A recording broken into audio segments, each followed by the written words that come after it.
नमस्कार दोस्तों, आप सभी का हमारे YouTube चैनल मन का वॉइस में स्वागत है। मैं रोज एक शिक्षाप्रद कहानी लेकर आता हूँ। चलिए कहानी शुरू करते हैं। कहानी का शीर्षक है एक धर्मात्मा राजा की भीलनी रानी। एक नगर में ज्योतिरादित्य नाम के चक्रवर्ती राजा राज करते थे। राजा परम प्रतापी और प्रजापालक थे, परंतु उनके अंदर एक बहुत बड़ी कमी थी कि शिकार खेलने के इतने आदी थे कि कोई भी आवश्यक काम छोड़कर शिकार खेलने चले जाते थे। वे मौसम का भी ख्याल नहीं रखते थे।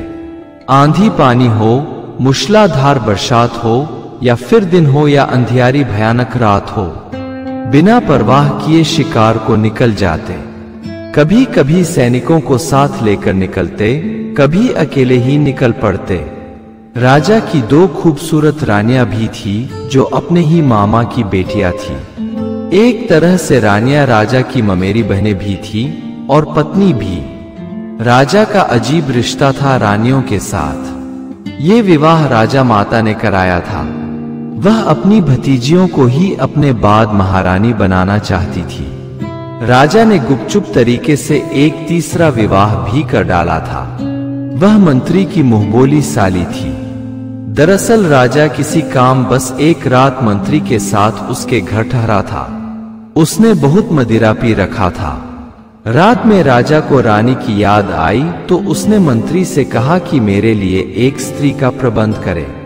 मंत्री बहुत उलझन में पड़ गया। रानियां अपने महल में थी। उस वक्त किसी भी रानी को राजा के पास ले आना बहुत कठिन काम था, तो मंत्री ने अपनी साली को ही रानी बना राजा के सामने पेश कर दिया। सुबह में राजा को होश आया और अपने बिस्तर पर अर्धनग्न स्त्री को देख बहुत विस्मित हुआ। वह मंत्री को बुलवाया और बोला कि तुमने रानी के बदले किस लड़की को मेरे पास भेज दिया। तब मंत्री बोला, महाराज आपने ही आदेश दिया था कि किसी स्त्री को ले आओ। चूंकि राजमहल बहुत दूर था, हम रात के वक्त रानियों को ला नहीं सकते थे, तो मैंने मन में विचार किया कि महल से बाहर भी आपके लिए एक रानी होनी चाहिए। इसलिए मैंने इस लड़की को आपकी तीसरी रानी बना दिया। राजा बोला, किसी का भी रानी बनना ये गुड्डा गुड्डी का खेल है क्या? मंत्री बोला, महाराज आप एक प्रजापालक न्यायप्रिय राजा हो, उसकी इज्जत बर्बाद करने के बाद कहते हो कि गुड्डा गुड्डी का खेल है। जरा सोचिए महाराज, यह लड़की राजमाता के पास गई तो फिर क्या होगा? अपनी बात प्रजा में रखी तो फिर क्या होगा? आप राजा हो, 10 रानी रखो, कोई कुछ नहीं कहेगा, परंतु एक रानी को छोड़ दोगे तो प्रजा के नजरों से गिर जाएगा महाराज। राजा बोला, परंतु मैं इस लड़की को रानी बना राजमाता के पास नहीं ले जा सकता। तब मंत्री बोला, आप इस रानी को गुपचुप तरीके से हमारे पास रखिए, किसी को कानो कान खबर भी नहीं होगी, और जब यात्रा पर जाएगा, शिकार पर जाएगा, तो इस रानी को साथ ले जाएगा। अब चूंकि राजा मंत्री के जाल में फंस चुका था, अब मंत्री की बात माननी उसकी मजबूरी थी। उधर मंत्री की साली कोई शरीफ औरत नहीं थी, उसके संबंध मंत्री के साथ भी थे। वह यदा कदा मंत्री के पास रहती थी, परंतु राजा की तीसरी रानी बन जाने पर अब स्थायी रूप से मंत्री के घर ही रहने लगी। राजा जब कभी दूर यात्रा पर जाता तो तीसरी रानी को साथ ले लेता। मंत्री भी राजा के साथ जरूर जाता। राजा की तीसरी रानी के विषय में मंत्री के अलावा किसी को कोई खबर नहीं थी। मंत्री इस बात को गोपनीय रखने के एवज में राजा से मनमाना पैसा वसूलता, कोई भी बेमतलब बात मनवा लेता और तीसरी रानी के साथ मजे करते सो अलग। मंत्री एक दिन तीसरी रानी को समझाया कि राजा तुम्हें किसी कीमत पर तीसरी रानी स्वीकार नहीं करेगा, तुम्हारे साथ धोखा कर रहा है। हमें राजा को ही सबक सिखाने चाहिए। अगर जरूरत पड़ी तो हम राजा को ही रास्ते से हटा सकते हैं। तब तीसरी रानी बोली, हमें राजा के बुरा सोचने से घाटा ही होगा, क्योंकि दोनों रानियों के एक एक राजकुमार हैं, जो राजा के नहीं रहने पर राजा बन जाएंगे, परंतु हमें घाटा हो जाएगा। अरे हम कौन सा राजा के प्रति वफादार हैं? हमारा संबंध राजा से भी है और आपसे भी है, और राजा से संबंध रखने पर फायदे ही फायदे हैं। महीने में एक आध बार आता है और 1000 स्वर्ण मुद्रा देकर चला जाता है।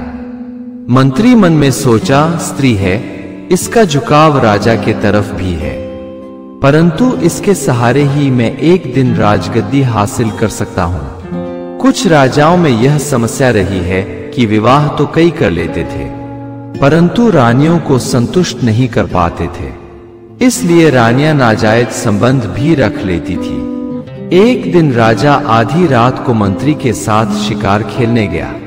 राजा जंगल में बढ़ता ही चला जा रहा था। वह घनघोर जंगल में पहुंच गया। उस पर एक बहुत बड़ा शेर आक्रमण कर दिया। वह शेर के हमले से घायल हो मूर्छित हो गया। जब उसे होश आया तो एक नवयुवती भीलनी की झोपड़ी में था। राजा बुरी तरह घायल हो चुका था, भीलनी भी घायल थी। राजा उस नवयुवती से पूछा, देवी आप कौन हो और मैं इस वक्त कहां हूं? तब नवयुवती ने बताया कि आप अभी धरती पर ही हो, स्वर्ग या नरक में नहीं गए हो। आपको बचाते बचाते मैं भी घायल हो गई हूं।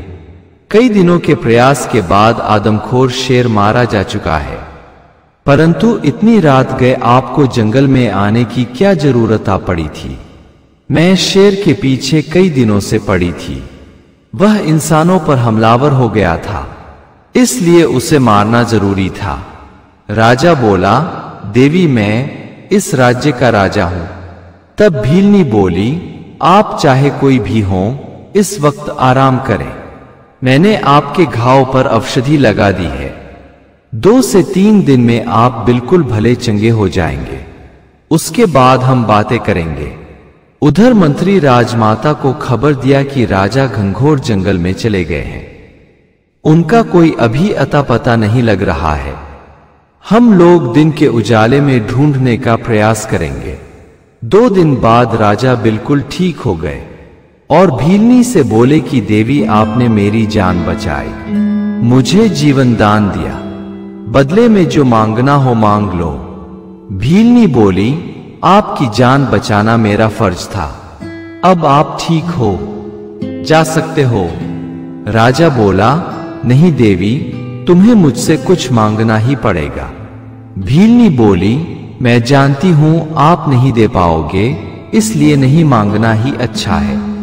राजा बोला, मैं राजा हूं, मेरे लिए कोई भी चीज असंभव नहीं है, तुम एक बार मांग कर तो देखो।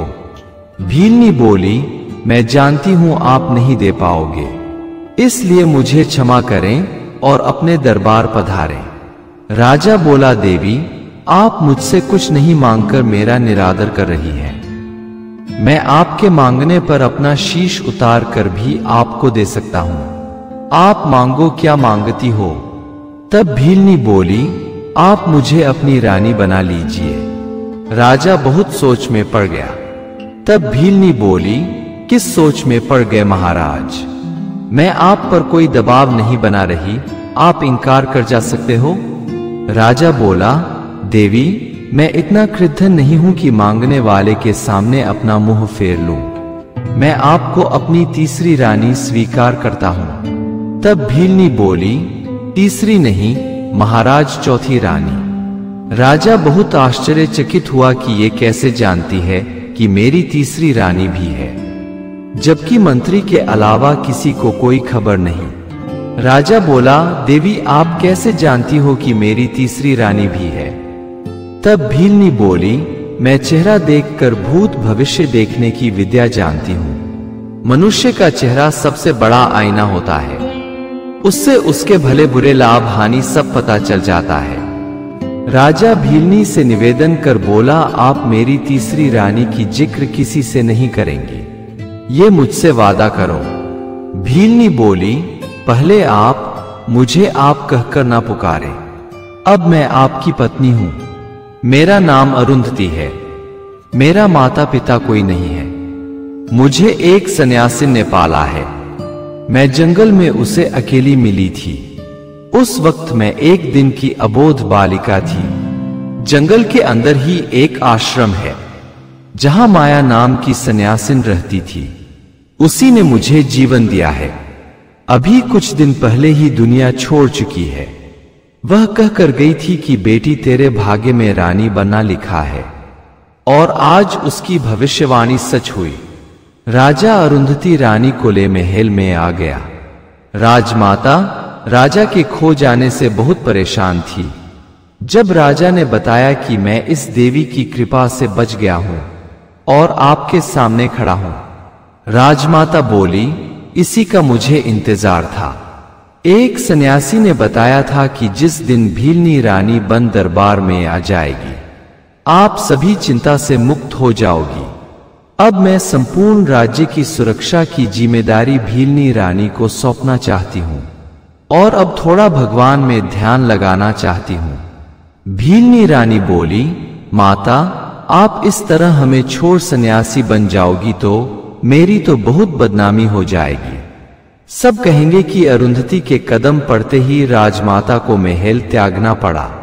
आप अभी अपने दोनों राजकुमारों के राज तिलक तक कहीं नहीं जाएंगी। वादा करो आप हमारे साथ रहोगी। राजमाता बोली, हाँ बेटी, तुम कहती हो तो रुक जाती हूं, परंतु मेरी जिम्मेदारी तुम्हें ही निभानी पड़ेगी। अरुंधति बोली, हमें मंजूर है माता। राजा दोनों रानियों के अपेक्षा अरुंधति रानी को ज्यादा प्यार देता था।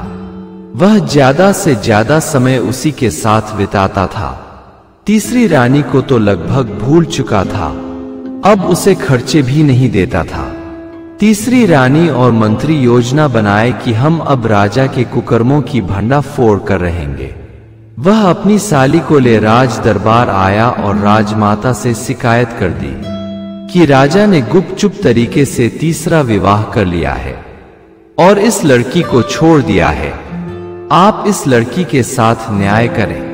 राजा को सूचना हुई कि मां ने बुलवाया है और वह कथित तीसरी रानी दरबार में आ चुकी है, तो भीलनी रानी से बोला, देवी अब आप ही मेरी रक्षा कर सकती हो।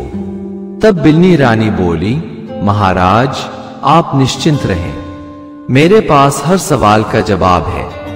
वह महारानी के पास आई और बोली, माता श्री, यह औरत अगर तीसरी रानी अपने को बता रही है तो अब तक कहाँ थी? वह मंत्री के साथ उसके घर क्यों रह रही थी? मंत्री और उसके संबंध कैसे हैं? मंत्री ने पहले इसका जिक्र आपसे क्यों नहीं किया? आपसे कोई राज छुपाकर मंत्री ने सबसे पहले गद्दारी की है। एक रानी को अपने घर रखकर दूसरी बड़ी गद्दारी की है। न्यायोचित यही है कि इसे मृत्युदंड दिया जाए। और जो स्त्री एक मंत्री के साथ उसके घर में रही, उसे कैसे पवित्र माना जाए? इसके लिए इसे अग्नि परीक्षा से गुजरना होगा। राजमाता ने कहा कि भीलनी रानी ठीक कह रही है। मंत्री को तुरंत गिरफ्तार किया जाए। उसे फांसी चढ़ाना है या नहीं, कल फैसला होगा। परंतु अपने को तीसरी रानी बताने वाली स्त्री की अग्नि परीक्षा हो ही जाए। तीसरी रानी के पसीने छूटने लगे।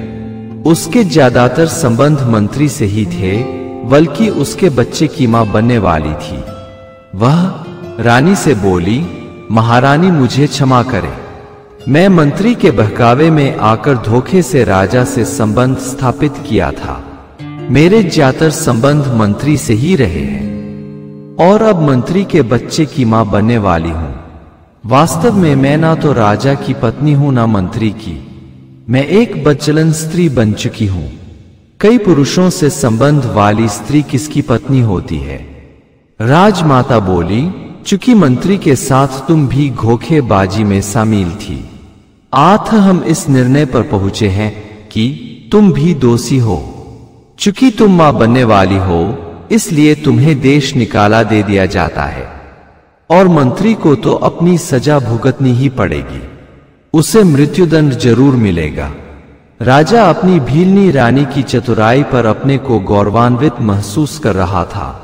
अगर आपको हमारी कहानी अच्छी लगी हो तो हमारे चैनल को सब्सक्राइब करें, लाइक करें और कमेंट बॉक्स में राधे राधे जरूर लिखें। आपसे पुनः मिलते हैं एक नई वीडियो के साथ। तब तक के लिए आपको और आपके पूरे परिवार को राधे राधे।